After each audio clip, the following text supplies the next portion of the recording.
Olá, eu sou o professor Fabiano Araújo Cunha, professor da disciplina de Periodontia 1, Periodontia 2 da Faculdade de Odontologia da Universidade Federal de Minas Gerais. O tema dessa videoaula é Princípios Básicos das Cirurgias Periodontais.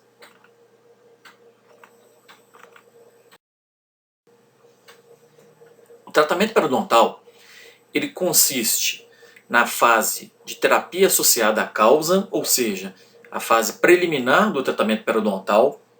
Posteriormente, esse paciente será reavaliado após a fase 1 e nesse momento da reavaliação será realizada um novo periodontograma com as novas medidas de profundidade de sondagem, nível clínico de inserção, índice de sangramento, controle de placa, mobilidade dentária e, além disso, nós vamos verificar todos os achados que foram comunicados e registrados na anamnese. Após a fase 1, a fase de terapia periodontal associada à causa, nós realizaremos uma nova reavaliação desse paciente, que aí sim, dependendo da sua situação após a fase de terapia inicial, poderá ser submetido a um tratamento periodontal cirúrgico. Nesse tratamento periodontal cirúrgico, nós temos que tecer algumas considerações extremamente importantes. Entre elas, reconsiderar as alterações sistêmicas do paciente. Dessa forma, é importante rever a história médica completa desse indivíduo, reavaliar o seu exame geral, o seu exame periodontal e todas as manobras que foram realizadas no preparo inicial. Em relação à avaliação sistêmica, previamente a procedimentos cirúrgicos periodontais, nós devemos ter bastante atenção a diversas condições sistêmicas. Dentre elas, se o paciente apresenta algum tipo de doença cardiovascular, nós temos que avaliar esse paciente em relação à presença de hipertensão arterial, se esse paciente apresenta hipertensão e se apresenta, se ele está sendo monitorado, recebe algum tipo de tratamento médico, recebe ou faz uso de algum tipo de medicação antihipertensiva. Além disso, avaliar se o paciente apresentou ou apresenta algum histórico de angina de peito, reavaliar se esse paciente apresentou no passado quadros de infarto do miocárdio, endocardite reumática, lesões cardíacas congênitas, implantes cardíacos ou implantes de válvulas cardíacas. Dessa forma, nós deveremos entrar em contato com o médico desse paciente caso o mesmo apresente alguma dessas alterações cardiovasculares pré-estabelecidas. Além disso, é extremamente importante nós avaliarmos a presença de algum tipo de alteração hormonal. Dentre elas, uma de especial interesse para a periodontia, que é reconhecidamente um dos principais fatores de risco para o desenvolvimento da doença periodontal, é a presença do diabetes mellitus e outras alterações hormonais, como por exemplo, disfunções na adrenal. Além disso, é importante checar junto à anamnese se o paciente apresenta algum tipo de alteração neurológica, como a esclerose múltipla, a doença de Parkinson, a epilepsia e, principalmente, verificar se o paciente faz uso de cigarro, se é um paciente tabagista. O hábito de fumar é reconhecidamente na literatura periodontal como principal fator de risco para o desenvolvimento das doenças periodontais. Além disso, avaliar se o paciente tem alguma alteração sistêmica, se ele é um paciente transplantado e se apresenta algum tipo de discrasia sanguínea, como por exemplo, anemias, hemofilias ou alguma alteração de discrasia mais severa, como por exemplo a leucemia. Todas essas possíveis alterações sistêmicas, elas podem repercutir no nosso tratamento cirúrgico periodontal e colocar em risco não só o procedimento cirúrgico em si, bem como a saúde geral, a saúde sistêmica do nosso paciente. No passado, as principais indicações para a terapia cirúrgica periodontal eram aqueles pacientes que após a fase de tratamento periodontal básico ainda apresentavam profundidade de sondagem aumentadas, ou seja, ainda apresentavam bolsas periodontais. Atualmente, outros sinais e sintomas, além da profundidade de sondagem aumentada, devem estar presentes para justificar a terapia cirúrgica, como, por exemplo, a perda de inserção progressiva, o sangramento da sondagem, alterações na morfologia gengival que dificultam o controle de placa desse paciente. Então são diversas alterações periodontais que podem indicar esse paciente a receber uma complementação cirúrgica após a fase de terapia associada à causa.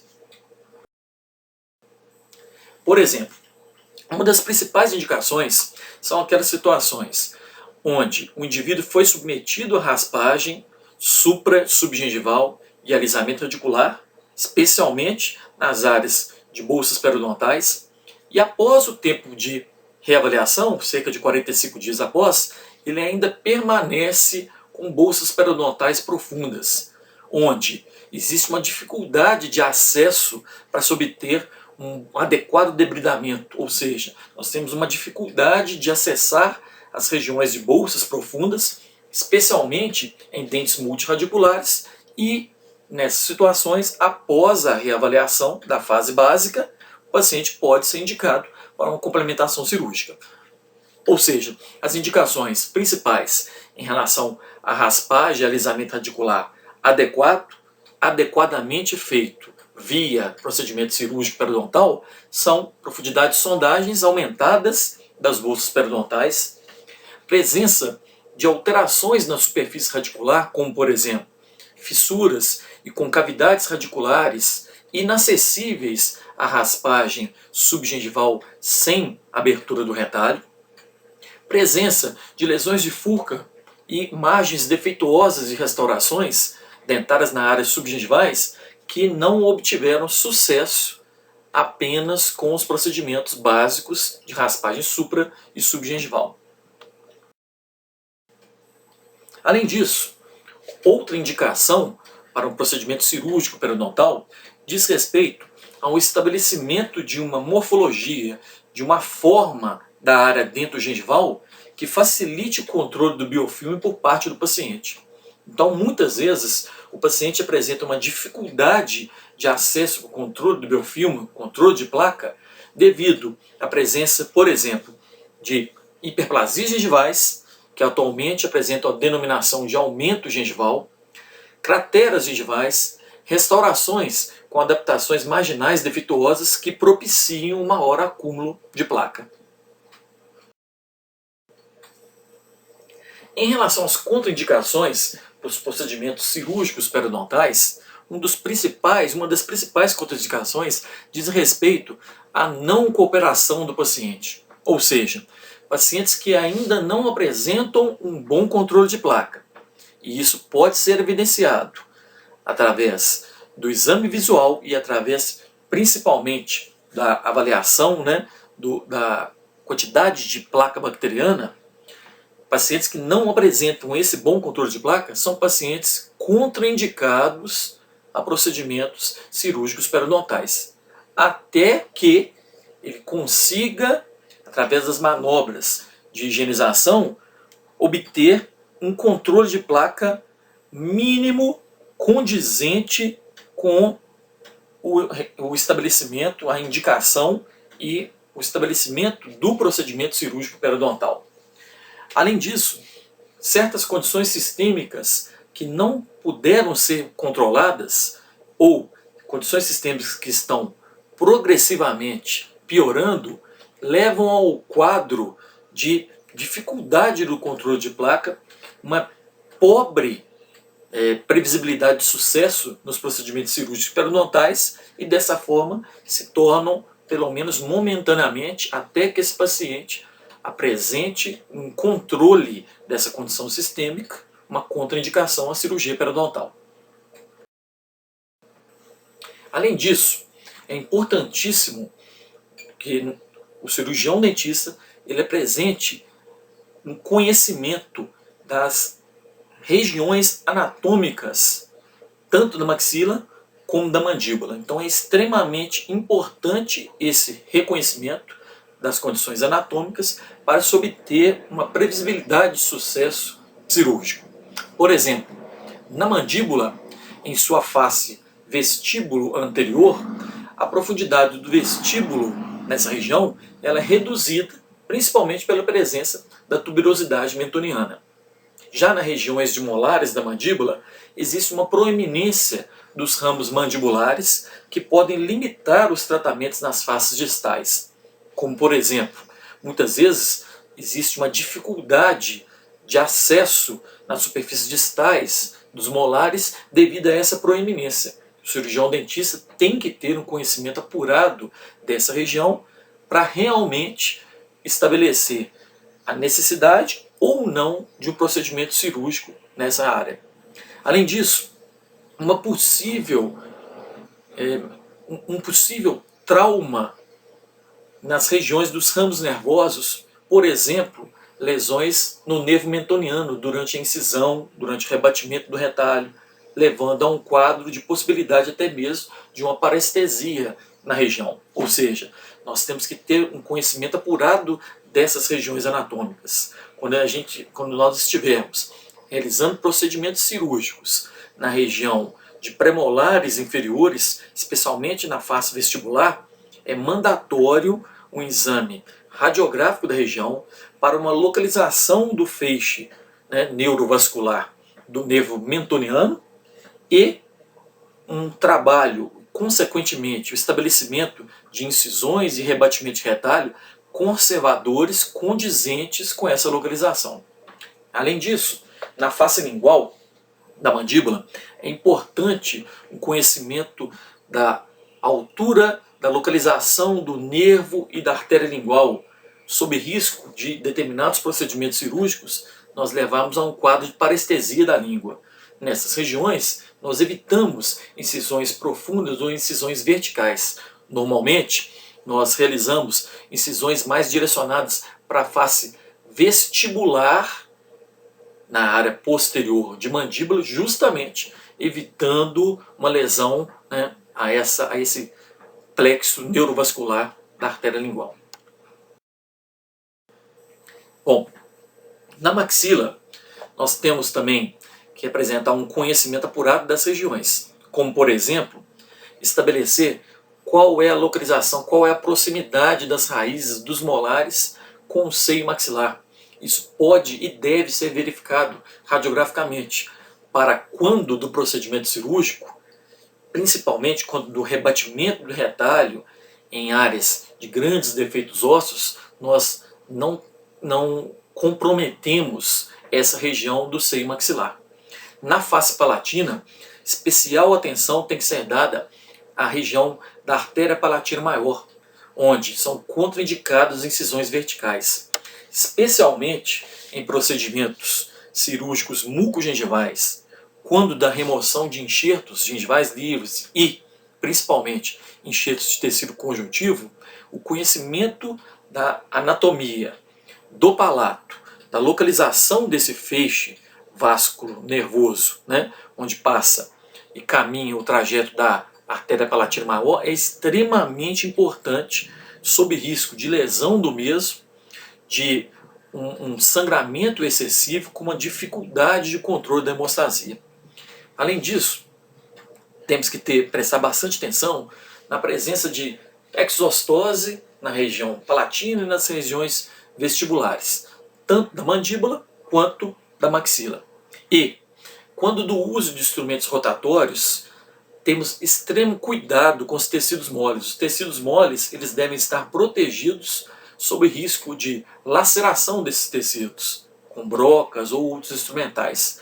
E, extremamente importante também, é a obtenção de pontos de apoio que são fundamentais para a execução de uma boa técnica cirúrgica. Não só para os procedimentos de incisão e excisão, mas para os procedimentos de raspagem, quando da abertura do retalho. Ou seja, o ponto de apoio, o nosso dedo de apoio, ele é fundamental para a realização dos procedimentos cirúrgicos e não cirúrgicos na terapia periodontal. Essas figuras são extremamente importantes em relação ao conhecimento e à importância das estruturas anatômicas quando estamos realizando os procedimentos cirúrgicos periodontais. Por exemplo, a figura da nossa esquerda, ela mostra a localização e o trajeto da artéria e do nervo palatino maior. Normalmente, ele emerge no forame palatino, que está localizado entre o processo alveolar da maxila e o osso palatino, a cerca de 10 milímetros do processo alveolar do terceiro molar superior. Ele percorre um trajeto em direção à região anterior e, de forma geral, termina esse trajeto na região distal do canino. Em algumas vezes, como também é possível ver nessa figura de esquerda, mas um pouco mais relacionado com os dentes do outro hemiarco, a artéria e o nervo palatino maior, eles podem se anastomosar, eles podem fazer anastomose com o nervo incisivo. Dessa forma, o conhecimento da região anatômica, da localização desse feixe nervoso, é extremamente importante, como nós estamos vendo agora, podemos ver na figura da direita. Na figura da direita está sendo removido um enxerto de tecido conjuntivo subepitelial. Esse enxerto de tecido conjuntivo, ele, de forma geral, é removido entre a distal do canino e a mesial do segundo molar superior, sendo que é respeitada essa distância da junção semente-esmalte dos premolares e molares por palatino até a proximidade da artéria palatina maior. Em pacientes que apresentam palatos rasos, a distância da artéria palatina até a junção semente-esmalte dos premolares é de cerca de 7 milímetros. Em pacientes com palato médio, de profundidade média, é de cerca de 12 milímetros. E os pacientes que apresentam palato profundo, que são aqueles palatos ogivais, essa distância da artéria palatina maior até a junção semente-esmalte dos premolares é de 17 milímetros. Quando nós vamos realizar o procedimento cirúrgico, previamente a esse procedimento cirúrgico, é importantíssimo a avaliação do tipo de palato do paciente, raso, médio ou profundo, e, a partir daí, o estabelecimento dessas distâncias que eu já comentei, e quando do procedimento cirúrgico, nós temos uma margem de segurança para não termos risco, ou pelo menos para minimizarmos ao máximo o risco de atingir esse plexo nervoso e vascular. Muito bem. Os principais instrumentos utilizados na cirurgia periodontal são relacionados com instrumentos básicos e instrumentos mais específicos. O conjunto básico de instrumentos utilizados na cirurgia são os espelhos bucais, a sonda periodontal milimetrada, o explorador, uma sonda exploradora, cabos para lâminas cirúrgicas descartáveis, então, cabo para bisturi, o destaca-periósteo e retratores de tecido mole, os instrumentais utilizados para raspagem e alisamento radicular, que são fundamentalmente as curetas, pinça para algodão, pinças para tecido, dentre elas a pinça de Addison, uma boa pinça para apreensão do tecido, tesouras para tecido, a gente pode dar como exemplo a tesoura de Goldman Fox, que apresenta um serrilhado em sua ponta ativa, um porta-agulha, nós temos diversos porta-agulhas no comércio, da área de periodontia, dentre eles, para cirurgias minimamente invasivas e cirurgias mucogengivais, destaca-se o porta-agulha Castro Viejo, tesouras para sutura, instrumentais plásticos, que são instrumentais auxiliares a determinados tipos de procedimentos cirúrgicos periodontais, pinça hemostática e a utilização de brocas como materiais coadjuvantes em procedimentos cirúrgicos em periodontia. Equipamentos adicionais importantes ao ser utilizados nas cirurgias periodontais: a seringa para anestesia, pontas aspiradoras, solução salina fisiológica, extremamente importante para nós termos condição de manter os tecidos periodontais, especialmente o tecido mole periodontal, gengiva e mucosa, numa condição de hidratação durante o procedimento cirúrgico. Campos estéreis, né, que está sendo colocado para o paciente, mas não só para o paciente, né? Então, um ambiente estéreo durante o procedimento cirúrgico e a utilização dos equipamentos de proteção individual, como touca, luvas e máscaras cirúrgicas. Os instrumentais cirúrgicos principais que são utilizados nas cirurgias periodontais são os bisturis. Dentre eles, nós destacamos as lâminas 11, 12, 15 e 15C. A figura à nossa direita mostra essa sequência. O destaca-periósteo, que é um instrumental extremamente importante para fazer a elevação do tecido gengival e do periósteo. Os instrumentais utilizados para raspagem e alisamento radicular, as curetas, né, instrumentais, curetas de Grace, curetas de Macau e também curetas de crema e curetas Goldman Fox. Alicates para tecido, como por exemplo alicates de Cohen, que são utilizadas especialmente para procedimentos de gengivoplastia. Tesouras cirúrgicas, tesouras de Goldman Fox. Instrumentos para ressecção gengival e ressecção de tecido ósseo, como por exemplo brocas, instrumentos manuais, cinzéis e limas, e as pinças da sutura específicas para a sutura, como por exemplo a pinça Mathieu, a pinça Maioega e especialmente a pinça Castro-Viejo.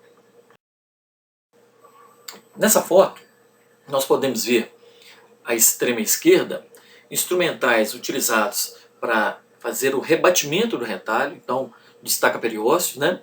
Alguns instrumentais à extrema esquerda, um destaca-periósteo um pouco mais antigo, né, devido à sua ponta ativa extremamente avantajada, e na região do centro e à direita da figura mais à esquerda, instrumentais com a ponta ativa, ou seja, com a lâmina mais delicados. São instrumentais que atualmente são mais indicados para cirurgias periodontais.